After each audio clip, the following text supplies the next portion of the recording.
Welcome to PSC वे। इस video में हम जो भी मध्य प्रदेश की जनजातियों से जुड़े हुए परीक्षा धाम में एमसीक्यू दिए हुए हैं उन सबको हम एक ही वीडियो में लेकर आए हुए हैं और इसमें लगभग 430 से अधिक जो एमसीक्यू हमें एक ही वीडियो में देखने को मिलेंगे। चलिए वीडियो को स्टार्ट करते हैं। सबसे पहले हम जो मध्य प्रदेश की पुस्तक है, आपको पता होगा मध्य प्रदेश की जनजातियों से जुड़ी हुई यूनिट 10 एमपीपीएससी प्रीलिम्स अदर जो भी एमपी के एग्जाम है उसमें एक क्वेश्चन पूछे जाते हैं जनजातियों से जुड़े हुए। इसमें जो भौगोलिक विस्तार है जनजातियों का उनसे जुड़े हुए हमें क्वेश्चन देखने को मिल जाते हैं। चलिए हम उनके बारे में डिस्कस करते हैं और फटाफट से क्विक रिवीजन में रैपिड फायर में हम इनको खत्म करते हैं। अनुसूचित क्षेत्र कौन घोषित करता है? तो हमारे जो राष्ट्रपति और राज्यपाल के परामर्श पर राष्ट्रपति घोषित करते हैं। उसी के बाद में भिम्मा जनजाति मध्य प्रदेश के किस हिस्से में निवास करती है? तो ओ इसका ऑप्शन ए हो जाएगा, वो हमारे पूर्वी मध्य प्रदेश में निवास करती है। वहीं बात करें हम मध्य प्रदेश में कितनी जनजातियां निवास करती हैं, तो पहले 46 हुआ करती थी, वर्तमान में 43 देखने को मिल जाएंगी। ऑप्शन बी इसका आंसर हो जाएगा। किस जिले में अनुसूचित जनजाति की संख्या और प्रतिशत अधिकतम हमें देखने को मिल जाता है?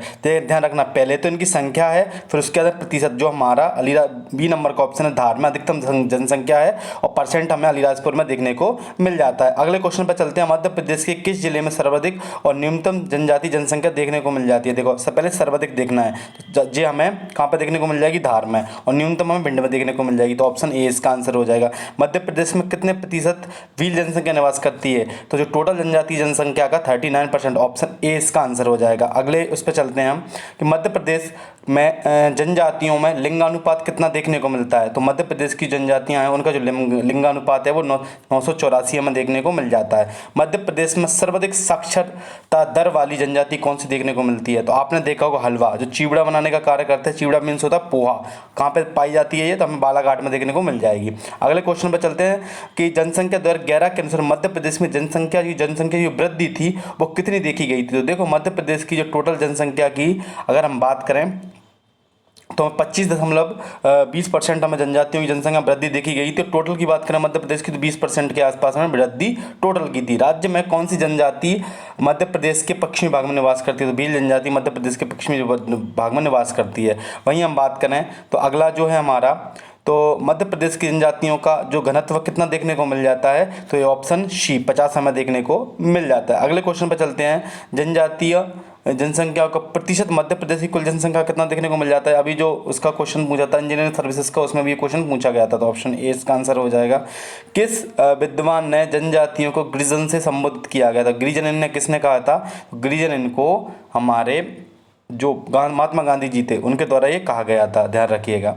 आगे चलते हैं। अगला क्वेश्चन हमारा 14 नंबर का, मध्य प्रदेश में जनजातीय पुरुष कर्मियों की सहभागिता दर कितनी देखने को मिल जाती है? जनजातियों में तो हमें जो 53%, ऑप्शन बी इसका आंसर हो जाएगा। विंध्यवार जनजाति किस क्षेत्र में निवास करती है? तो विंध्यवार जो जनजाति है हमारी, ये हमारे बालाघाट एवं सिवनी वाले क्षेत्र में निवास करती है। कौन सी जनजाति जनसंख्या की दृष्टि से सबसे बड़ी देखने को मिल जाती है? तो भील जनसंख्या, बी ऑप्शन बी इसका आंसर हो जाएगा।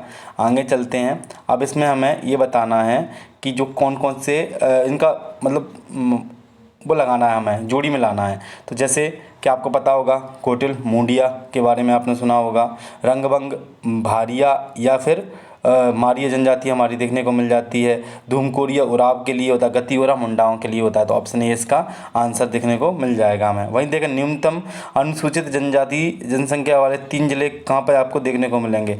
तो हमें सबसे पहले आ जाता है हमारे, तो इसको ऐसे याद करना है, न्यूनतम जनसंख्या पूछा गया है ना, तो इसको हमें ऐसे याद करना होता है कि BDM बीडीएम मतलब भिंड दतिया मुरैना, तो ऑप्शन ए इसका आंसर हो जाएगा। बीडीएम, विराट कोहली बीडीएम के बल्ले से खेलते थे स्टार्टिंग में, तो ये ऐसे याद करना। मध्य प्रदेश की जनजाति विकास खंडों की संख्या कितनी देखने को मिलती है? तो हमें 89 देखने को मिल जाती है, 89, ऑप्शन डी इसका आंसर हो जाएगा। आगे देखते हैं सर्वाधिक अनुसूचित जनजाति जनसंख्या वाले 3 जो जिले कौन कौन से हैं? तो सबसे ज़्यादा पाई जाती है हमारी धार में, फिर बड़वानी और फिर झाबुआ में देखने को मिल जाएगा, ऑप्शन बी इसका आंसर है। 20 कितना हो जाएगा? Option B. वहीं देखें निम्नलिखित बेगा जनजाति को जनजाति कौन सी नहीं है? रौतेले भौतेले नहीं है, नृत्य बिजवार राय मैना कटमैना बदमैना, तो ये हमें देखने को मिल जाती हैं किनकी? बेगा की। रौतेला हमें देखने को नहीं, तो ऑप्शन कमेंट में बताइए रौतेला किसकी है। मध्य प्रदेश में 3 जनजातियों को अनुसूचित जनजाति की श्रेणी से कब बाहर कर दिया गया? तो ये 2003 का जो नोटिस था उसमें उनको बाहर कर दिया। तो 22 का क्या हो जाएगा, ए हो जाएगा। वहीं देखें हम, मध्य प्रदेश की विशेष पिछड़ी जनजातियों का दर्जा किन जनजातियों को प्राप्त है, तो उपरोक्त सभी को, बेगा भारिया सहरिया इनको है। दिसंबर 2017 में इनके लिए आहार अनुदान योजना प्रारंभ की गई थी और सौर योजना, कई योजनाएं प्रारंभ की जा रही हैं इनसे जुड़ी हुई। उसके बाद में हमारा जो मुख्य जनमन योजना जो स्टार्ट की गई है न्याय से जुड़ी हुई, तो वो भी इनसे जुड़ी हुई है। मध्य प्रदेश में 50% से अधिक जनजातीय जनसंख्या वाले मुख्य रूप से कौन कौन से जिले देखने को मिल जाते हैं जिसमें जनसंख्या अधिक 50% से भी अधिक है, तो इसका ऑप्शन डी आंसर हो जाएगा। उसके बाद नर्मदा नदी के दोनों किनारे कौन सी जनजाति पाई जाती है, तो गौड़, ऑप्शन ए आंसर होगा। विंध्य और सतपुड़ा पर्वत के आसपास किन जनजातियों का संकेंद्रण देखने को मिल जाता है हमें, तो इसका हो जाएगा हमारा डी नंबर का, गौड़ जनजाति हमें देखने को मिल जाती है। मध्य प्रदेश के किस क्षेत्र में सबसे कम जनजातीय जनसंख्या पाई जाती है, जो उत्तरी जिला है वहाँ पर सबसे कम आपको जनजातीय जनसंख्या देखने को मिल जाएगी। अगला क्वेश्चन है हमारा, इसमें से सही बताना है, सही कूट कौन सा। भील मध्य प्रदेश के पश्चिमी भाग में पाई जाती है।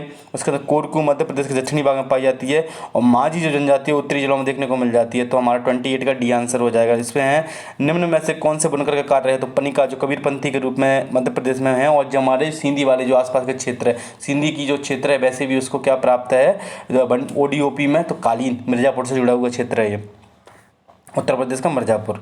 उसके बाद में हमारा इसमें देखना है कौन से कथन सत्य हैं हमारे। 30 नंबर का देखें तो कोरकू जनजाति का निवास नर्मदापुरम से लेकर खंडवा को देखने को मिलता है, बिल्कुल सही है। मध्य प्रदेश के दक्षिण पूर्व में बेगा पाई जाती है, दोनों इसमें सही होंगे। रीवा की कुंदेर समुदाय, जो कुंदेर समुदाय उसके अंदर क्या होता है, सुपारियों की कलाकारी का कार्य करते हैं, तो 30 जो फर्स्ट है उसका हमें डी देखने को मिल जाता है। अगला क्वेश्चन है हमारा, जो विलाला हमें कहाँ देखने को मिलेंगे, पश्चिम भाग में। इसमें सुमेलित नहीं देखना है, खेरवार हमें दक्षिणी में देखने को मिलते हैं, खेरवार आपको 32 का बी नहीं, ये खेरवार देखने को मिल जाएंगे हमें, जो बुंदेलखंड और अभी रीवा खंड से जुड़ा हुआ क्षेत्र है उसमें। अगला क्वेश्चन है हमारा 33 नंबर का, मध्य प्रदेश पश्चिमी मध्य प्रदेश में राज्य की कितनी जनजातीय जनसंख्या निवास करती है, जो पश्चिमी मध्य प्रदेश है में राज्य की कितनी जनजातीय जनसंख्या निवास करती है, तो वो लगभग हमें कितनी देखने को मिल जाती है, 1/3 के आसपास देखने को मिल जाती है। 33 का हम देखें तो ये 1/3 देखने को मिलेगी, तो ऑप्शन ए आंसर हो जाएगा। अगले उस पर चलते हैं, क्वेश्चन 34 कि मध्य प्रदेश की अनुसूचित जनजातियों का नगरीय प्रतिशत कितना देखने को मिलता है, तो बहुत ही 6.8 के आसपास। अब तो ये बढ़ के 8 के आसपास आ गया, लेकिन जो जनसंख्या पुरानी थी उसमें 6.8 हमें देखने को मिल जाएगा। भाई इसमें मध्य प्रदेश में आदिवासी सर्वाधिक आदिवासी विकास खंड कहाँ देखने को मिल जाते हैं, धार में, लगभग 13 के आसपास देखने को मिल जाती है। एक बार आप कंफर्म कर लीजिएगा। मध्य प्रदेश में अनुसूचित जनजातियों विधानसभा लोकसभा में सीटों का आरक्षण कितना देखने को मिल जाता है, किसके लिए, मध्य प्रदेश की जनजातियों उनके लिए, तो कितना देखने को मिल जाता है आपने देखा होगा, तो इसका बी नंबर का 47 और 6, 47 तो विधानसभा में हो जाती हैं और 6 हमारी लोकसभा में देखने को मिल जाती हैं। किस पंचवर्षीय योजना में जनजातियों का उप योजना स्टार्ट की गई थी, तो 5 भी आपको याद होगा, उसमें ये प्रारंभ की गई थी, इनसे जुड़ी हुई जो उप योजना थी हमारी वो। अगला क्वेश्चन हमारे छिंदवाड़ा के पातालकोट में, ऑप्शन बी भारी जनजाति निवास करती है। ये हमारे 38 क्वेश्चन में हमने जो मध्य प्रदेश के भौगोलिक विस्तार है जनजातियों को, उनके बारे में चर्चा करते हैं। अगर देखते हैं मध्य प्रदेश की जनजातियों के संवैधानिक विकास में क्या क्या चीज़ें देखने को मिल जाती हैं, चलिए स्टार्ट करते हैं हम इसको। तो पहला क्वेश्चन है हमारा, मध्य प्रदेश में जनजातीय सलाहकार परिषद का प्रावधान किसके तहत किया जाता है, तो हमारी जो 5वीं अनुसूची है उसके तहत इनका प्रावधान किया जाता है। जनजातीय क्षेत्रों में पृथक जनजातीय मंत्रालय का गठन किसके तहत किया जा रहा है, 164 एक के तहत। तो 4 राज्य हैं मुख्य रूप से, मध्य प्रदेश, छत्तीसगढ़, झारखंड और हमारा उड़ीसा, उसमें जनजातीय मंत्रालय बनाया जाएगा, तो ऑप्शन 20 का भी आंसर हो जाएगा। जनजातीय सलाहकार परिषद का निर्माण कब किया गया, तो 1977 में ये हमें देखने को मिल जाता है, 13 दिसंबर 1977 में। किस अनुसूची सूची में जनजाति को शामिल करने का अधिकार किसके पास रहता है, तो ये हमें मुख्य रूप से हमें देखने को मिलता है, तो कि राष्ट्रपति के पास में ये अधिकार प्राप्त है, ऑप्शन बी आंसर हो जाएगा। अब है मध्य जो संविधान में अनुसूचित जनजाति की परिभाषाओं का प्रावधान कहाँ देखने को मिलता है, 66-25 के अंतर्गत, ऑप्शन बी आंसर हो जाएगा। लोकसभा मध्य प्रदेश की कितनी सीटें आरक्षित जनजातियों से जुड़ी हुई, तो हमें 6 सीटें देखने को मिल जाती है, इसका भी ऑप्शन आंसर बी हो जाएगा। अगला है हमारा, मध्य प्रदेश के राज्य विधानमंडल में अनुसूचित जाति एवं अनुसूचित जनजाति की कितनी सीटें हैं, जो विधानमंडल है उसमें 47 सीटें देखने को मिल जाएंगी।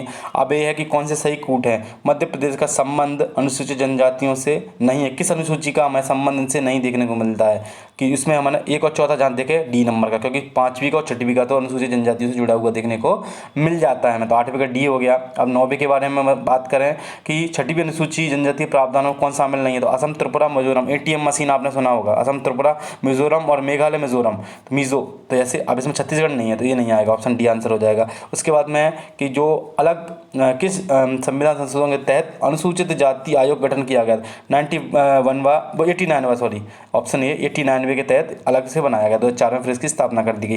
पेशा एक्ट किस समिति की सिफारिश पर लागू किया गया? तो जब दिलीप सिंह भूटिया समिति की उस पर। उसके बाद में राष्ट्रीय अनुसूचित जनजाति आयोग का उल्लेख हमें कहाँ मिल जाता है? तो देखो 38 का के तहत ही हमें देखने को मिल जाता है, ऑप्शन ए। और 338 में क्या मिल जाता है? तो हमें SC आयोग देखने को मिल जाता है।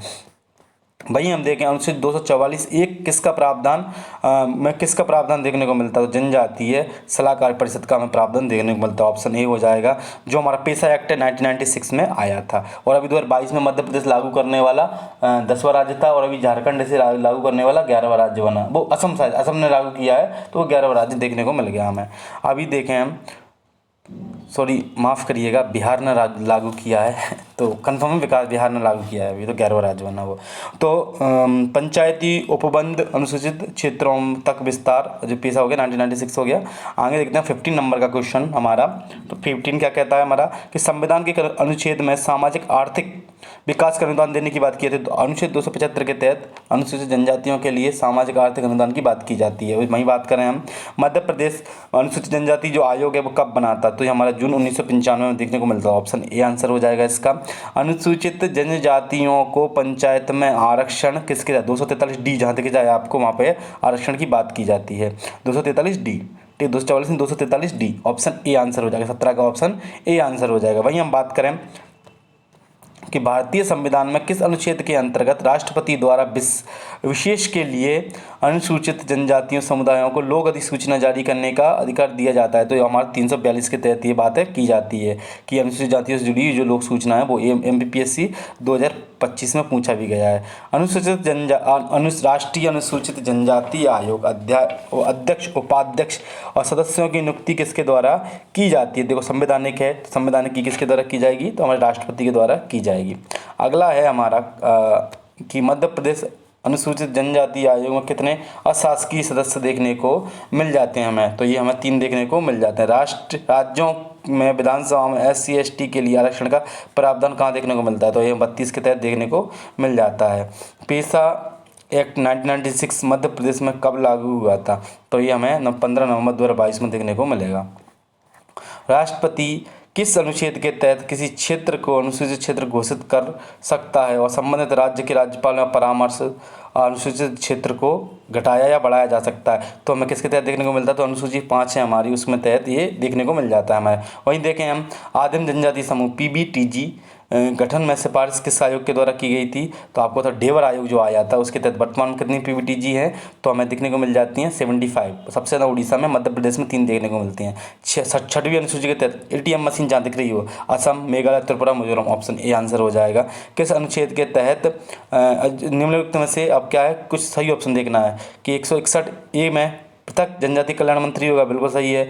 342 में जनजाति कार्य वो सलाहकार परिषद नहीं, ये कितने में थी? 244 में मिल जाती थी देखने के लिए। इसको जो उसका 26वां है उसका आंसर ये देखने को मिल जाएगा हमें। आगे देख लेते हैं हम कि राष्ट्रीय अनुसूचित जनजाति आयोग के अध्यक्ष सहित कितने सदस्य होते हैं?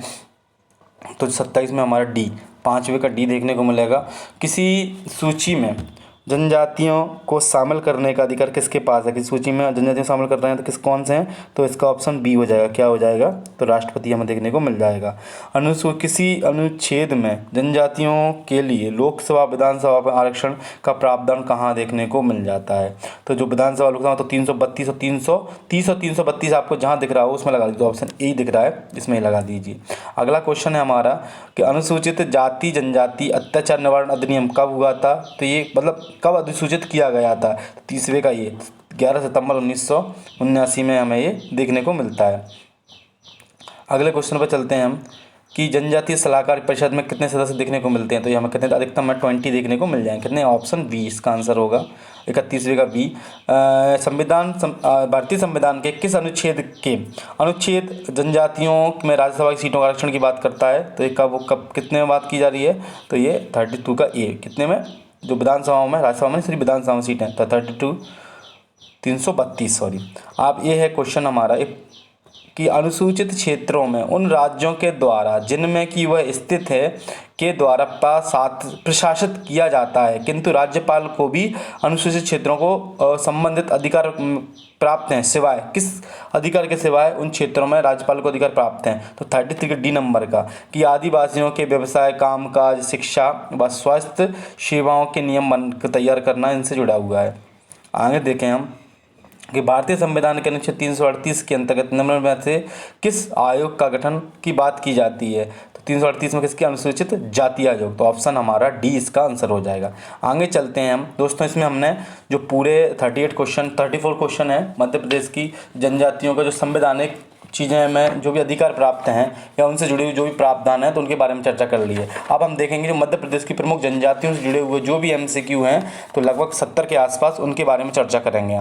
चलिए आगे देखते हैं। तो हमारी जो भी जनजातियाँ उनसे जुड़े हुए हैं ये, तो सबसे पहला है हमारा कि निम्नलिखित में से कौन सा कथन सत्य है। तो भगोरिया उत्सव मध्य प्रदेश की भील जनजाति द्वारा मनाया जाता है। बिल्कुल ये सही है, इसके अलावा हमें कुछ पढ़ना भी नहीं है, क्योंकि नीचे और कोई अगर नीचे उपरोक्त सभी लिखा होता तो हमें सभी ऑप्शंस पढ़ना था, लेकिन उपरोक्त सभी नहीं लिखा है, कोई उपरोक्त में से कोई नहीं, लेकिन ये सही है तो इसके लिए हमें कुछ ऑप्शंस ऐसे ही लगाना होते हैं। और ध्यान रखना, अगर नीचे उपरोक्त सभी लिखा हुआ है तो 4 ऑप्शन हमें पढ़ना ज़रूरी होता है, 3 ऑप्शन पढ़ना ज़रूरी होता है। भील जनजातियों के निवास को क्या कहा जाता है। तो भील जनजातियों का जो निवास स्थान है उसको क्या कहा जाता है, सहराना कहा जाता है। ऑप्शन डी आंसर हो जाएगा। कर्नल टॉड ने भील जनजातियों को क्या कहा। तो उन्होंने, कर्नल टॉड ने इनको बनपुत्र कहा। क्या कहा, बनपुत्र कहा। उसके बाद निम्नलिखित में से, और महात्मा गांधी ने क्या कहा नीचे बताइएगा, इससे पहले डिस्कस कर चुका हूं मैं। निम्नलिखित में से कौन सी भील जनजाति की एक उपजाति है। तो आपको मिलाला, बरेला, पटेलिया तो देखने को मिल जाएगा, तो उपरोक्त सभी देखने को मिलेंगे। भील जनजाति में की जाने वाली स्थानांतरित किसी को क्या क्या बोलते हैं, तो उनको चिमाता कहा जाता है। कितना क्या कहा जाता है, ऑप्शन 20 का आंसर होगा चिमाता। भील जनजातियों की संस्कृति और जीवन पर आधारित पुस्तक races and culture of India किसके द्वारा लिखी गई थी। रेसेस ऑफ, अभी जो एग्जाम था ना इंजीनियरिंग सर्विसेज का, तो इसमें पूछी गई थी। तो इसका जो आंसर है हमारा 6 नंबर का, तो हमें डॉक्टर मजूमदार देखने को मिल जाएगा। अगला है विश्व में सबसे ज़्यादा गहना प्रिय कौन सी जनजाति है। तो हमें भील जनजाति देखने को मिल जाएगी। क्या है, ऑप्शन है भील जनजाति। अगला क्वेश्चन है हमारा क्वेश्चन नंबर 8 कि भीलों के गांधी मामा बालेश्वर दयाल। तो ये पहले महेश्वर दयाल नहीं, बालेश्वर। Option A. भील जनजाति में प्रचलित नंदना प्रिंट नीमच से संबंधित, ऑप्शन ए।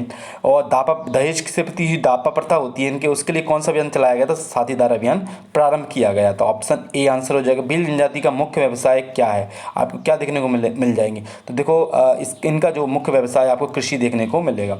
गौड़ जनजाति की उत्पत्ति कौन से हुई, उसका अर्थ क्या होता है, पर्वत। Option A. गौड़ जनजाति मध्य प्रदेश की कुल जनसंख्या का लगभग 33% हमें देखने को मिल जाता है। ऑप्शन सी।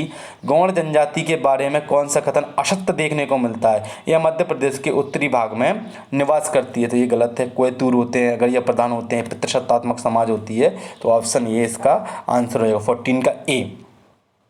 गौड़ जनजातियों में अगरिया लोह शिल्पकार के रूप में कार्य करते हैं। Option A. गौड़ जनजातियों का भौगोलिक विस्तार मुख्य रूप से कहाँ देखने को मिलता है। ऑप्शन ए सिवनी, छिंदवाड़ा, मंडला व डंडोरी में।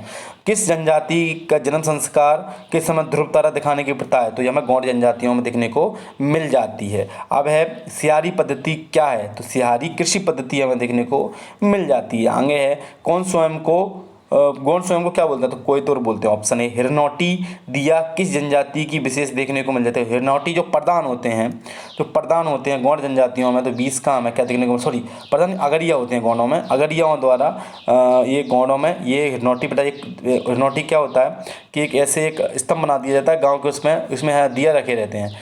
पहले ये लोहे का बनाया जाता था, लेकिन अब ये किसका बनाया जाने लगा है, लकड़ी का बनाया जाने लगा था। इसमें दिए जाते हैं, इसको बोलते हैं हिरनौटी। उसके बाद में हमारा कोरकू जनजाति मध्य प्रदेश में कहाँ निवास करते हैं। खंडवा, बैतूल में मुख्य रूप से देखने को मिल जाए। अलग अलग नाम है, बंदोरिया, बाबोरिया, ये देखने को मिल जाते हैं रथियास टाइप के।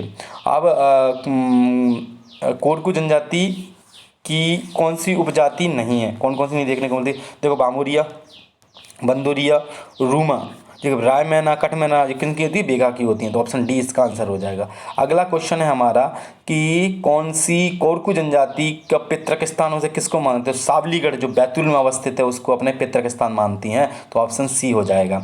उसके बाद में कोरकू जनजाति मंडो व सडोली किससे संबंधित है? तो मृत्यु संस्कार से संबंधित है। खेतों में कार्य करने वाले कोरकू को क्या कहा जाता था? उनको जो कहा जाता है भाग्या। क्या बोलते हैं? जो कोरकू खेतों में कार्य करते हैं उनको भाग्या कहते हैं। कोरकू समुदाय रेडियो केंद्र कहाँ पर स्थापित किया गया? तो हरसूद जो खंडवा का क्षेत्र है उसमें ये स्थापित किया गया है। तो कितना हो गया? 26 का जो खालवा क्षेत्र है वो हमें देखने को मिल जाता है। ऑप्शन ए इसका आंसर हो जाएगा। 26 है खालवा क्षेत्र खंडवा में। अब कोरकू के खेड़ा देव संबंध किससे संबंधित है? जो खेड़ा देव है हमारे कोरकुओं के, उसे किससे संबंधित है? तो कृषि एवं पशुओं के देवता हैं। डोडवाली, जिरोती व पाला किस जनजाति का त्योहार देखने को मिलता है? तो ये कोरकुओं में देखने को मिलता है। मध्य प्रदेश की तीसरी सबसे बड़ी जनजाति कौन सी देखने को मिलती है? तो कोल देखने को मिलती है। ऑप्शन ए आंसर हो जाएगा।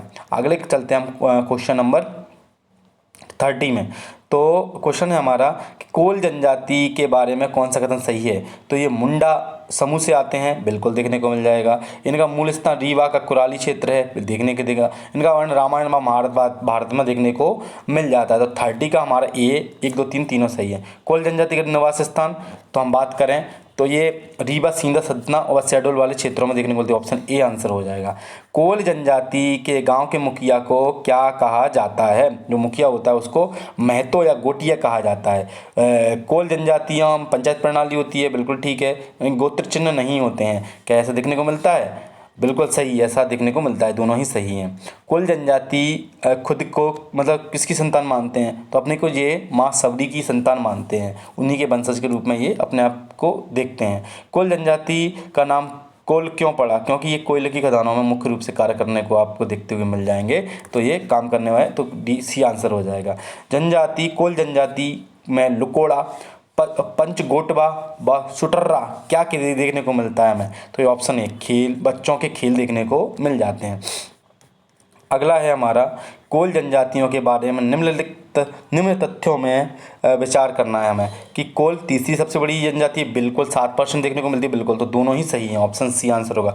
स्वतंत्रता संग्राम में कोल विद्रोह का जो नेतृत्व था किसके द्वारा किया गया था? बुद्ध भगत मदरो महतो इनके द्वारा किया गया था। 38 के हमारा सी नंबर का आंसर हो जाएगा। अगला है हमारा क्वेश्चन 39 क्या कह रहा है? कौन सी जनजाति कत्था बनाने का काम करती है? तो खैरवार करती है। ऑप्शन सी। लोहासुर अगरियाओं के देवता हैं। हलवा जनजाति का निवास करती है, सबसे पढ़ी लिखी है, चिवड़ा बनाने का कार्य करती है। बालाघाट में।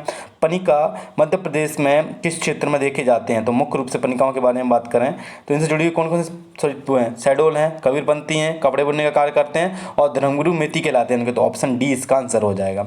अगला है 43 नंबर का क्वेश्चन। कौन सी जनजाति अपने आप को महाराणा प्रताप के वंशज बोलती है? तो आपने सुना होगा, तो जो भिलाला समुदाय के लोग आते हैं 43 का बी नंबर का, भिलाला समुदाय के लोग अपने आप को महाराणा प्रताप के वंशज बताते हैं। बेगा जनजाति का सबसे विकसित व पढ़ा लिखा वर्ग बिंजवार देखने को मिल जाएगा। गौर किसके द्वारा किया जाता है? तो गौर नृत्य मूडिया जनजाति के द्वारा किया जाता है। उराव का युवा संगठन क्या कहलाता है? तो उराव का धूम कोरिया, उराव का क्या होता है? धूम कोरिया। घोटल होता है हमारा किसके अंतर्गत? मूडिया में गति हो रहा कहते हैं, घोटल बोलते हैं गौंडों में। अब है हमारा गौंड जनजातियों में सबसे साक्षरता किसकी पाई जाती है? तो प्रधान जो मुख्य रूप से कार्य करते हैं, तो ऑप्शन ए आंसर हो जाएगा। कौन सी जनजाति लोग फौज में कार्य करने के लिए अपना परंपरागत कार्य मानते हैं? तो आपने नाम सुना होगा हमारे कंवार जनजाति का, तो ये अपने को फौज में कार्य करना अपना मतलब परंपरागत कार्य मानता है। उच्च भाग में पातालकोट का आकार कैसा दिखता है? घोड़े की नाल के आकार का। तो कैसे दिखता है? हमें ऐसा देखने को मिल जाता है, एक तरीके घोड़े की नाल के आकार का। और जनगढ़ कलम कहाँ किससे संबंधित है? गौड़ चित्रकला से संबंधित है। तो ये 50 क्वेश्चन हो गए, 20 क्वेश्चन हो होंगे इसमें जो मध्य प्रदेश की प्रमुख जनजातियों से जुड़े हुए क्वेश्चन है उनके बारे में। तो ऑप्शन ए इसका आंसर हो गया 50 का। आगे चलते हैं हम कि बेगांव की ग्रामीण व्यवस्था के आलोक में सही मिलान करना है हमें। तो कौन कौन सी बेगांव से संबंधित हैं? तो हम देखें कि जो मुकद्दम इनका मुखिया होता है, बिल्कुल सही बात है। दीवान मुकद्दम का सहायक दीवान कहलाता है। समृद्ध सामूहिक कार्य करने वाला होता है। और देवार हमारा गांव का पुरोहित होता है। तो ऑप्शन डी हमें इसका आंसर देखने को मिला। रतौना क्या होता है? रतौना बेगा जनजातियों का एक पर्व है जिसमें मधुमक्खी की पूजा की जाती है। तो ऑप्शन डी इसका आंसर हो जाएगा। उसके बाद में किस पर्व पर बेगा जनजाति में मधुमक्खियों की पूजा की जाती है? और रतौना में की जाती है। Option C. बूढ़ा देव मध्य प्रदेश की किन जनजाति के प्रमुख देवता देखने को मिल जाते हैं? मतलब बेगा के। ऑप्शन डी आंसर हो गया। निम्नलिखित में से किस जिले में बेगा विकास प्राधिकरण नहीं देखा जाता। तो रायसेन में क्यों देखा जाएगा? जो आसपास के जिले हैं, सीमाएं लगती हैं, इनमें देखा जाएगा, मंडला शहडोल और बालाघाट में। तो कहाँ पर? रायसेन में नहीं है। मध्य 20 में पूछा गया था, निम्नलिखित में से कौन सी जनजाति बेगा जनजाति की उपजाति नहीं है? मैंने आपको बताया बिंजवार, राय मैना, कठ मैना, नरोत्तिया, भरोत्तिया। तो जो ऑप्शन 56 है उसका सी, बाडायो डोया, ये नहीं देखने को मिलता। बेगा परंपरागत जो सृष्टि के निर्माता हैं उनके कौन से देव देखने को मिल जाते हैं? तो 57 का ई नंबर का ठाकुर देव हमें सृष्टि के निर्माता देखने को मिल जाते हैं। वहीं देखें द वेगा पुस्तक के लेखक कौन है? तो वेरियर एलवन। कई बार पेपरों में क्वेश्चन पूछा गया, आता ही रहता है पेपर, कम से कम 50 बार पूछा गया वो MPPSC के पेपरों में। निम्नलिखित में से मध्य प्रदेश के जो शहरिया कहाँ निवास करते हैं? तो ये उत्तरी क्षेत्र में देखने को मिल जाते हैं। शहरिया मध्य प्रदेश का मूल स्थान कहाँ देखने को मिलता है उनका? जो कोटा के जंगल हैं राजस्थान में, सहवाद के, वहाँ देखने को मिलता है। निम्न और वाल्मीकि इनके पितृ पुरुष हो जाते हैं, विश्वामित्र को भी अपने पूर्वज मानते हैं, तो ऐसी चीज़ें चलती हैं। निम्नलिखित में से जो पितृ पुरुष हैं वाल्मीकि किससे संबंधित है? तो शहरियाओं से हैं। निम्नलिखित उपजातियाँ शहरियाँ जनजाति से संबंधित नहीं है। देखो सौर सबर देखने को मिलते हैं, सोहलवास हमें नहीं, ये क्योंकि गोंडों के देखने को मिलते हैं एक तरीके से। शहरीय जनजाति का निवास स्थान कहाँ को क्या कहते हैं? सहराना कहलाता है, निवास स्थान होता है उसको क्या कहते हैं? जो सहराने में रहते हैं। 63 का बी नंबर का। छिंदवाड़ा जिले में पातालकोट भारी जनजाति कृषि देवता भीमसेन देव कहलाते हैं। अगला क्वेश्चन है हमारा 66 नंबर का, मध्य प्रदेश की जनजातियों में कौन से जिले में जो भारी जनजाति है तो वो कहाँ देखने को मिलता है? जबलपुर और छिंदवाड़ा, जहाँ दिखे आपको वहाँ लगा दीजिएगा। तो छिंदवाड़ा है यहाँ। भारी जनजाति में कौन से जिले में निवास करती है? छिंदवाड़ा में। बड़म नृत्य भारिया का ऑप्शन है। पाडव भुइया भूमिया भुइया किसके हैं? भारियाओं के हैं। और 68 का बी नंबर का। 69 का नंबर का क्वेश्चन है हमारा, भारिया जो स्थान को क्या कहते हैं? निवास स्थान को तो टाणा कहते हैं, टाणा। तो ये ऑप्शन ए हो जाएगा। दोस्तों हमने क्या क्या डिस्कस कर लिया? मध्य प्रदेश की भौगोलिक विस्तार में मध्य प्रदेश से जुड़े हुए जो जनजातीय क्वेश्चन है वो, संवैधानिक प्रावधानों से जुड़े हुए क्वेश्चंस और मध्य प्रदेश की प्रमुख जनजातियों से जुड़े हुए जो भी क्वेश्चन है उनको हमने डिस्कस कर दिया। अब हम देखेंगे तो मध्य प्रदेश की जो विशेष जनजातियां हैं उनसे जुड़े हुए जो भी क्वेश्चंस हैं उनके बारे में। तो हमारे अभी वर्तमान में लगभग 150 क्वेश्चंस के आसपास में हमने क्वेश्चंस डिस्कस कर लिए, 140 के आसपास, 137। अब आगे देखते हैं हम तो क्वेश्चन है हमारे जो हमारी पिछड़ी जनजातियाँ उनसे जुड़े हुए। तो घुमंतु जनजातियाँ क्या क्या विमुक्तवाद पिछड़ी जनजातियाँ उनसे जुड़े हुए। तो जो हमारी जो पिछड़ी जो घुमंतु जनजातियों का मुख्य रूप से क्या होता है? ये एक स्थान पर नहीं रहती, ये क्या करती हैं? घूमती रहती हैं। निवास स्थान का सुनिश्चित नहीं होता है। तो क्या कहती हैं? निवास स्थान का निश्चित नहीं होता है। मध्य प्रदेश में कितनी घुमक्कड़ अर्ध घुमक्कड़ जनजातियाँ हमें देखने को मिल जाती हैं? तो इनकी संख्या कितनी है? विमुक्त भी हैं। विमुक्त एवं अर्ध घुमक्कड़ एवं अर्ध घुमक्कड़ पूरा वर्ड होता है 30 है। और विमुक्त कितनी है? तो 21। टोटल कितनी होती है? तो 51 देखने को मिल जाती हैं। अब है निम्नलिखित कथनों पर विचार करना है। सामान्यतः घुमंतु लोग कबीलाई परंपरा को फॉलो करते हैं, बिल्कुल। उसके बाद में कंवर बंजारा समुदाय घुमंतु नहीं, ये किसके अंतर्गत देखने को मिल जाते हैं हमें? हाँ, ये भी इसी के अंतर्गत है। तो दोनों ही सही है, दोनों ही सही हैं, दोनों ही सही हैं। आगे देखते हैं इनसे जुड़ा हुआ जो प्राधिकरण बना था वो कब बना था? तो 2011 में, 22 जून 2011 में इसकी स्थापना की गई थी। अगला क्वेश्चन है हमारा, मध्य प्रदेश में बंजारा समुदाय किस वर्ग के अंतर्गत कार्य करता है? जो बंजारा समुदाय है वो किस वर्ग के अंतर्गत कार्य करता है? तो ये हमारा अनुसूचित SC जो हमारा पिछड़ा वर्ग के अंतर्गत कार्य करता है। कितना? ऑप्शन सी इसका आंसर हो जाएगा, 5वें का सी। जो डंडा बेली नृत्य है वो किस समुदाय के द्वारा किया जाता है? जनजाति किस समुदाय के? तो बंजारा समुदाय के द्वारा मुख्य रूप से किया जाता है। किस समुदाय के अंतर्गत? पिछड़े समुदाय के अंतर्गत आते हैं, पिछड़ा वर्ग के अंतर्गत। अब है मध्य प्रदेश में किस जनजातियों में विमुक्त घुमंतु अर्ध घुमंतु को सूचित किया गया? तो टोटल 51 देखने को मिल जाती हैं। विमुक्त कितनी है? 21 और घुमंतु अर्ध घुमंतु में 30 देखने को मिलेंगे। विमुक्त जनजाति दिवस कब मनाया जाता है? तो 31 अगस्त को हमें देखने को मिल जाएगा। भिखू रामजी आयोग का किसके लिए और कब गठन किया गया था? तो इसका जो गठन किया गया था भिखू जो रामजी आयोग था, इसका जो गठन किया गया था वो 1999 में घुमंतु और अर्ध घुमंतु समुदायों से जुड़ा हुए उनके विकास के लिए किया गया था। मध्य प्रदेश के पन्ना सतना क्षेत्र में घुमंतु जनजाति पाई जाती है, उसको क्या कहते हैं? कौन सी घुमंतु जनजातियाँ हमें देखने को मिल जाती है? तो ये हमें यहाँ पर लोहार पिट्टा या लोहो पीटने वाले लोग देखने को मिल जाएंगे। अब कमार जनजाति से जुड़े सत्य शब्द देखना हमें। देखो पेपर करते समय ये चीज़ें भी ध्यान रखना होती है हमें, कौन सी चीज़ें सत्य हैं, कौन सा क्या सत्य पूछा जा रहा है या सत्य पूछा जा रहा है। ठीक है। आगे जंगल में निवास, ये जंगल में निवास करती हैं, ये विमुक्त जनजातियाँ आती हैं, इनका नृत्य चक्राकार है, बिल्कुल इसमें डी ऑप्शन हो जाएगा, सभी सत्य हैं। चक्राकार, जंगल निवास और विमुक्त प्रकार इनका।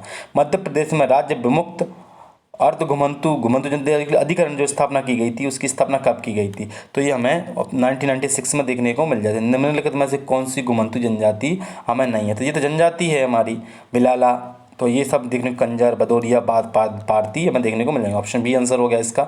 उसमें भराड़ी हरबोला के बारे में क्या सही देखने को मिलता है हमें, यह एक अर्ध घुमंतु जनजाति है, बिल्कुल सही है। उसके बाद में हमारा है निमाड़ क्षेत्र में पाई जाने वाली, क्या निमाड़ क्षेत्र में देखने को मिलती हैं, आगे देखेंगे हम बिल्कुल। और इसका बाद तंबूरा है, तो ये तीनों ही हमें सही देखने को मिल जाती हैं। आगे है कालबेलिया जाति के बारे में कौन सा कथन हमें असत्य देखने को मिलता है। कालबेलिया सर्पदंश के उपचार में निपुण होते हैं, बिल्कुल। इनका कालबेलिया नृत्य प्रसिद्धि है, उसको यूनेस्को में भी दर्जा, जो विमूर्त जो हमारी अमूर्त धरोहर होती है उनमें, वो मुख्यतः आंध्र प्रदेश, नहीं, ये कहाँ की है, ये राजस्थान की है, तो ये सी वाला गलत हो गया। मध्य प्रदेश के पश्चिम सीमावर्ती क्षेत्रों में पाई जाती है, बिल्कुल सही है। तो इसमें जो गलत है हमारा वो कौन सा हो जाएगा, हमारा सी नंबर का। इसका आंसर क्या हो जाएगा, सी नंबर का। बंजारा समुदाय कंघी का बसपारक है, सर्वाधिक श्रृंगार प्रिय हमें देखने को मिल जाते हैं, तो इसका ऑप्शन सी, बिल्कुल दोनों ही सही है। अगला है हमारा बाछड़ा जाति के बारे में क्या सही नहीं है, तो ये बाछड़ा जो मंदसौर अंचल में पाई जाती हैं, बिल्कुल सही है। यह विमुक्त के अंतर्गत आती हैं, सही नहीं देखना है, इसके बारे में हम चर्चा करेंगे आगे कि बिल्कुल ये भी देखने को मिलता है। कंजर की उपशाखा बिल्कुल तमिलनाडु से संबंधित है, नहीं, ऑप्शन डी इसका आंसर, ये सब गलत है। बेगा जनजाति मध्य प्रदेश के किस भाग में निवास करती हैं, जो बेगा समुदाय है दक्षिण पूर्वी जो क्षेत्र है उसमें मुख्य रूप से हमें देखने को मिल जाएंगे, तो 18 का डी देखने को मिलेगा। बेगा जनजातियों की जो उपजाति नहीं है, अभी हम देख के आए हैं, तो उपजाति किसकी नहीं है, तो नाहर हमें इससे देखने को मिलती है। देखो ओजा, भरोतिया, नरोतिया, तो नाहर भी इसमें देखने को मिल जाती है। ओजा किसके होते हैं, ये हमें किसके देखने को मिल जाते हैं, ये गौड़ों के देखने को मिल जाते हैं। क्या होंगे, नाहर भी इनकी देखने को मिलती है, बेगांव की, और ओझा हमें गौड़ों के देखने को मिलते हैं। बेगा जनजातियों का निवास स्थान क्या कहलाता है, तो जो निवास स्थान है बेगा जनजातियों का उसको पूर्वा कहते हैं। क्या बोलते हैं, पूर्वा। टाणा किसका था, तो ये हमारा टाणा था भारियाओं का। सैराना शहरियाओं का। फाल्या हमारा किसका देखने को मिलता है, एक कुमाने घर होते हैं, घरों का समूह क्या कहलाता है, फाल्या, और पूरे उसको सैराना बोलते हैं। तो फाल्या किसको मिलता था, हमारा भीलों का देखने को मिलता था। अब है हमारा 21 नंबर का बेगाचक कहाँ का फेमस है, तो बेगाचक हमें डिंडोरी का देखने को मिल जाएगा। मंडला और डिंडोरी की सीमा पर ये देखने को मिलता है। 21 का जो आंसर है हमारा, तो ये बी देखने को मिल जाएगा, डिंडोरी हो जाएगा। धरतीपुत्र अपने आप को बोलते हैं कौन, बेगा लोग, तो ऑप्शन ए। अब है बेगा समुदाय में कौन सा कथन इसमें असत्य है, असत्य देखने को मिलेगा। यह सतपुड़ा मेकाल में इनका संकेंद्रण देखने को मिलता है, ऐसा होता है क्या, बिल्कुल सर होता है। सतपुड़ा वाले क्षेत्र मेकल श्रेणी उसी में देखने को मिल जाता है। या विशेष पिछड़ी जनजातियों में शामिल है, बिल्कुल। ये प्रदेश की तीसरी नहीं, कोल दी तीसरी सबसे बड़ी, तो ये हमें ये भी सही है, ये भी सही है, ये भी सही, सी नंबर का इसमें गलत हो जाएगा। बेगा जनजाति में नहाबल प्रथा का संबंध किस चीज़ से देखने को मिल जाता है, 24 के बारे में हम बात करें तो बी नंबर का क्या है, बी नंबर का मृत संस्कार हमें देखने को मिल जाता है। कर्म नृत्य के बारे में कौन सा कथन यहाँ पर असत्य देखने को, बेगा भगवान के द्वारा किया जाता है, बिल्कुल सही है। गिनीज ऑफ वर्ल्ड रिकॉर्ड में दर्ज है, बिल्कुल। और यह नृत्य कर्म सेनी विश्वकर्मा को समर्पित है, बिल्कुल सी नंबर है। ये बड़म नहीं, नृत्य ये इसका अन्य नाम बड़म नहीं, ये भारी जनजाति द्वारा बड़म किया जाता है। ऐत्रेय ग्रंथ में सैरिया जनजाति को किसका वंशज देखा गया, जो सैरिया जनजाति है उनका किसका वंशज देखा गया है, तो ऑप्शन ए विश्वामित्र के नाम से हमें देखने को मिल जाते हैं। सहरिया जनजाति का विशेष पर्व कौन सा देखने को मिलता है, तो आपने सहरियों के बारे में पढ़ा होगा कि जो तेजानम्मी होती है वो उनका प्रमुख पर्व देखने को मिलता है। अगले क्वेश्चन पर चलते हैं हम। 28 नंबर पर सहरिया जनजाति का प्रिय संबोधन अपने आप का खूटिया पटेल कहलाना पसंद करते हैं, क्या खूटिया पटेल कहना पसंद करते हैं। सुमिलित इसमें से कौन सा नहीं है, सहरिया रेडियो केंद्र बिल्कुल ससीपुरा में है। सहरिया जनजाति संग्रहालय श्योपुर में है, ये भी हमें देखने को मिलेगा, बिल्कुल सही है। और सहरिया का मूल स्थान कोटा का सहवाल के जंगल है, बिल्कुल। सहरिया प्राधिकरण विदिशा में नहीं, ये नहीं है, तो हमारा 29 का क्या हो जाएगा, डी नंबर का हो जाएगा। सहरिया अपने आप को क्या बुलाना पसंद करते हैं, भीलों के छोटे भाई या भीलों के साथ सहोदर के रूप में, तो 30 का ये हो जाएगा। अब 31 निम्नलिखित में से कौन सा नृत्य भारियाओं का नहीं है, तो जो हम देखें, देखो बड़म, सैतम और अहिराई, तो परध्वनि नृत्य ये हमें किसका देखने को मिल जाता है, परध्वनि बेगा कलाकारों का देखने को मिल जाता है। 31 का सी नंबर का। अगला है भारी जनजाति कृषि देवता भीमसेन देखने को मिलेंगे हमें। निम्नलिखित में से तथ्यों पर विचार करें और विकल्प चुनें। भारिया जो अपना मुख्य स्थान है वो क्या बांधवगढ़ महोबा मानते हैं, बिल्कुल संकेंद्र तामीर विकास खंड में है, तो हमें दोनों ही सही देखने को मिलेंगे, ऑप्शन सी इसमें आंसर होगा।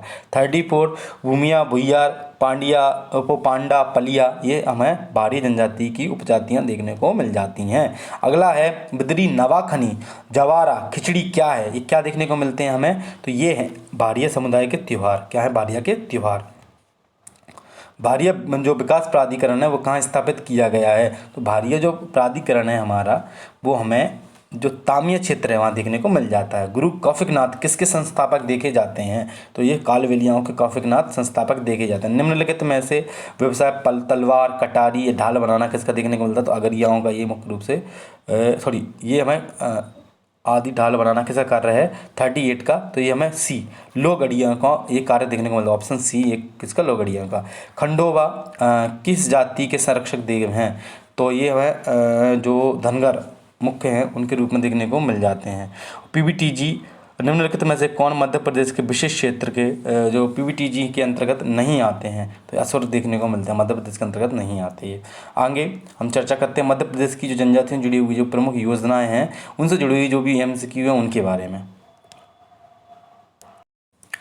धरती आबा जनजातीय ग्राम उत्कर्ष अभियान कब प्रारंभ हुआ था? ये 2 अक्टूबर 2024 में प्रारंभ हुआ था। ऑप्शन ए इसका आंसर हो जाएगा।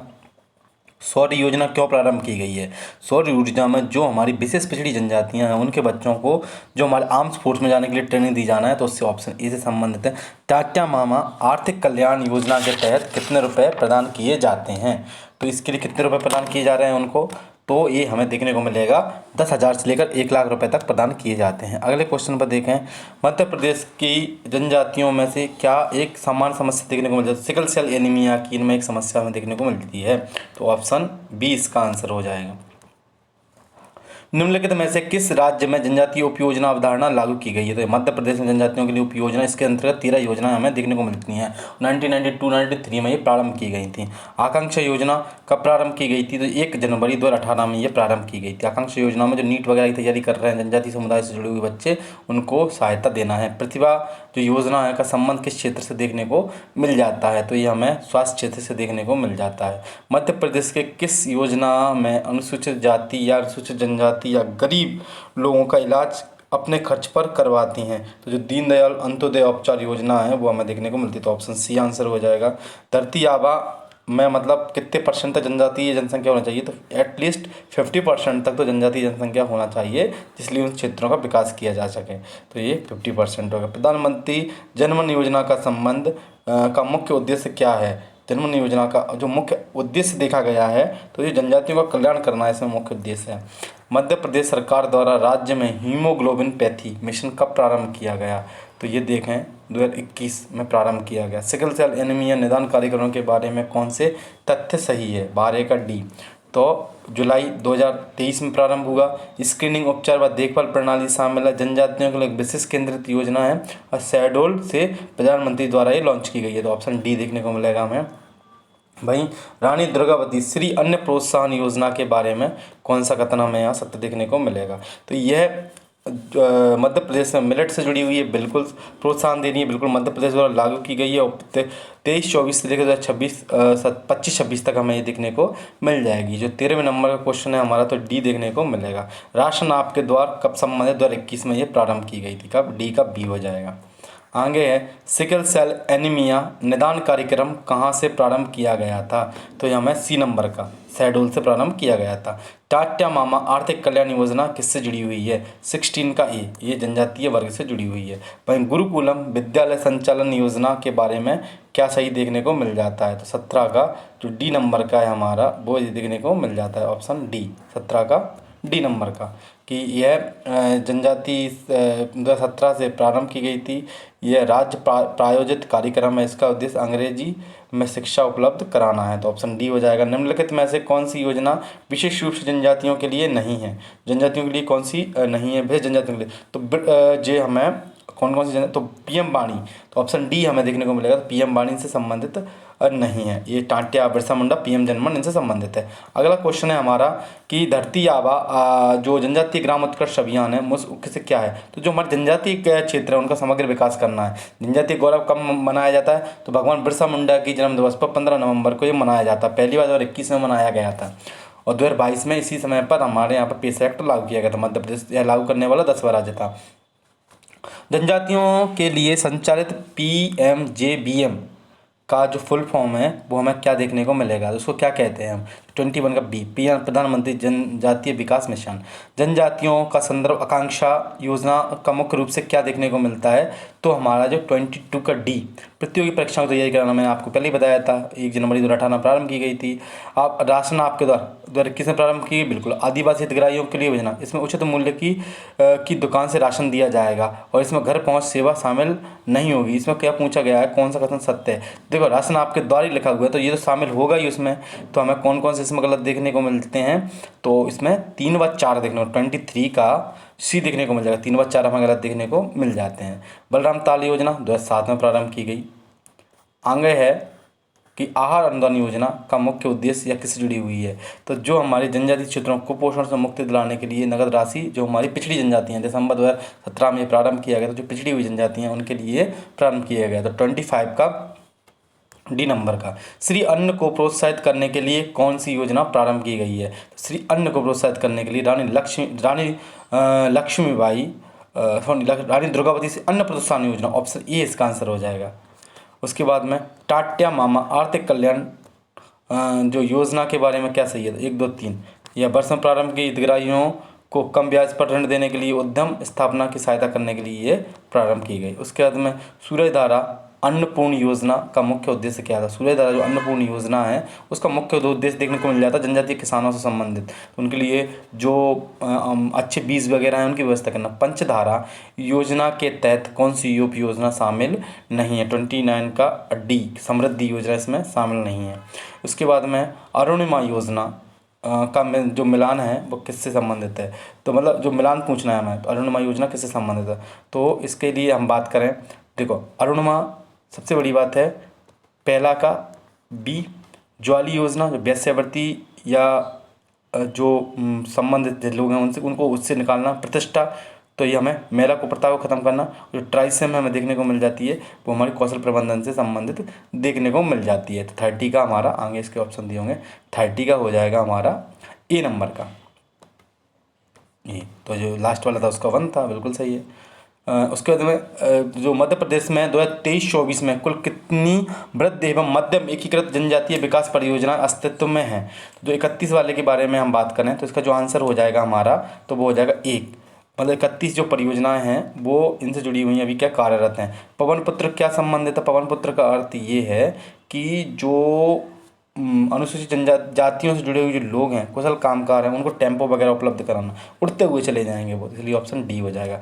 33 नंबर का ऑप्शन हो जाएगा बी, निम्नलिखित में आहार अनुदान योजना पिछड़े जनजाति समूह बेगा भारी और शहरी उनसे संबंधित है। दोस्तों इसमें हमने जो पिछड़ी हुई जनजातियाँ हैं मुख्य, उनके बारे में चर्चा कर ली है। अब आगे जाके हम जो जनजातियों से जुड़े हुए जो प्रमुख हमारी परंपराएं हैं, लोक देवी देवता हैं, उन सब के बारे में चर्चा करेंगे। चलिए वीडियो को स्टार्ट करते हैं। देखिए जो हमारी परंपराएं वगैरह हैं उनसे जुड़ी, तो इसमें पूछा गया है पहला क्वेश्चन कि जो हमारा मंडवारा है, तो मंडवारा का संबंध हमें किससे देखने को मिल जाता है, तो मंडवारा हमारा गौंड जनजातियों से संबंधित है। गाय गौरी त्यौहार कब मनाया जाता है, तो गाय गौरी आपको पता होगा दीपावली के समय मनाया जाता है, जब गायों की पूजा की जाती है, गोवर्धन वाला दिन बोलते हैं हम। कोहरब क्या है, एक विशेष अनुष्ठानिक चित्र देखने को मिल जाते हैं और हमारे यहाँ पे गौंड जनजातियों से मुख्य रूप से संबंधित हैं। और कौरव के बारे में बात करें तो मतलब उन्हीं से जो मिलते जुलते देखने को मिलेंगे। ऑप्शन बी आंसर हो जाए, सॉरी हाँ बिल्कुल सही है, ऑप्शन ए आंसर होगा। अगला है शिशुओं के पेट पर गर्म लोहे व चूड़ियाँ को दागने की प्रथा इस विश्वास से लगाई थी बीमारियां ठीक हो सकती है, वो क्या कहलाती है, दागना कहलाता है उसको। निम्नलिखित में से कौन सा विवाह कुल जनजातियों में नहीं होता है, जो आपको देखने को मिलेगा, तो कौन सा विवाह कुल जनजातियों में नहीं होता है, तो सेवा विवाह देखने को नहीं मिलेगा। सेवा विवाह क्या होता है, लड़का लड़की घर पे जाके सेवा मतलब सेवा पानी करता है, काम करता है। कौन सी जनजाति लोहासुर को अपना देवता मानती है, तो ये हमें अगरिया देखने को मिल जाती है। कसुमर दामर की कथा किन जनजातियों के लिए प्रसिद्ध है, जो कसुमर व दामर की जो प्रथा है वो किस जनजातियों से जुड़ी हुई है, तो ये 7वें का हमें बी देखने को मिल जाता है, गौंड जनजातियों से संबंधित है। आगे चलते हैं हम, उज्जवन जनजातीय संस्कार किससे संबंधित है, उज्जवन हमें किससे देखने को मिल जाएगा, तो दाह संस्कार से देखने को मिल जाएगा। उज्जवन जनजातियों से जुड़ा हुआ दाह संस्कार है। आसब मदायन क्या है, आसब मदायन क्या देखने को मिलता है हमें, तो कुल जनजातियों में जो शराब से जुड़ी हुई चीज़ें हैं उनको आसब मदायन कहलाते हैं, कुल जनजातियों की शराब है। उसके बाद में प्रसिद्ध जनजातीय त्यौहार देसोल बोंगा किस समय पे मनाया जाता है? तो ये हमारा बसंत ऋतु में मनाया जाता है। ऑप्शन ए इसका आंसर होगा बसंत ऋतु में। भील जनजाति में होने वाले विवाह को क्या कहा जाता है? तो भील जनजातियों में जो विवाह के समय जो उत्सव मनाया जाता है उसको क्या बोलते हैं हम? तो इसको बोलते हैं हम भगोरिया। इसी में ये 3 उसमें होता है, उजाड़िया, गुलालिया और इस टाइप से, और उजाड़िया तो आते हैं, भगोरिया होता है। भगोरिया का पहला चरण क्या कहलाता है? तेरहवा भी कहलाता है उसमें। तो जो हमारे कौन क्या कहलाता है? तो ऑप्शन सी तेरहवा पहला होता है, फिर उजाड़िया, फिर भगोरिया होता है, इस तरीके से। भील जनजाति के जो प्रमुख देवता नहीं है, कौन कौन से नहीं देखने को मिलेंगे? तो चंद्रदेव, भीलटदेव, बाबदेव देखने को मिलेगा। राजपंथा होते हैं क्या इनके देव? तो बोले राजपंथा भी होते हैं, लेकिन इनके जो चंद्रदेव हैं इनके देवता नहीं होते हैं। उसके बाद भगोरिया उत्सव का जो आयोजन कब होता है? तो होली के 1 सप्ताह पहले से प्रारंभ हो जाता है। कोरकू जनजाति के कौन से देवता होते हैं? तो मेघनाथ को भी अपना देवता मानते हैं। उसके बाद में हम डोंगर देव को भी और भटवा देव को भी। तो उपरोक्त सभी हमें देखने को मिल जाएंगे। अगला क्वेश्चन है हमारा 16 नंबर का। कोरकू जनजाति में प्रचलित सिडोली प्रथा एक मृत्यु संस्कार से जुड़ी हुई है, पहला ऑप्शन। और कोरकू जनजातियों में मृत्यु के बाद मृतक स्तंभ बनाया जाता है, तो उसको क्या बोलते हैं? मंडो कहते हैं। ऑप्शन ए इसका आंसर होगा। 18वें नंबर के क्वेश्चन के बारे में बात करें, कोरकू जनजातियों में खनेरा देव की पूजा दशहरे के समय पर की जाती है। अगला है हमारा 19 नंबर का, पाटी प्रथा किससे संबंधित? गौड़ जनजातियों में जो चूड़ी पहनने से प्रथा है उसको पाटी प्रथा कहते हैं।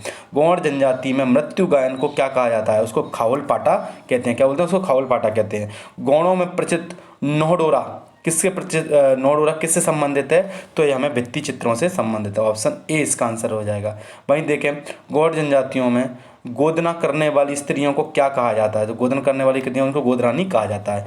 गौड़ जनजातियों में मड़ई क्या कहलाता है? तो मड़ई एक स्थान होता है और थोड़ी मड़ई मतलब किससे संबंधित होता है? तो ये गौड़ जनजातियों का पर्व है, मड़ई मेला लगता है।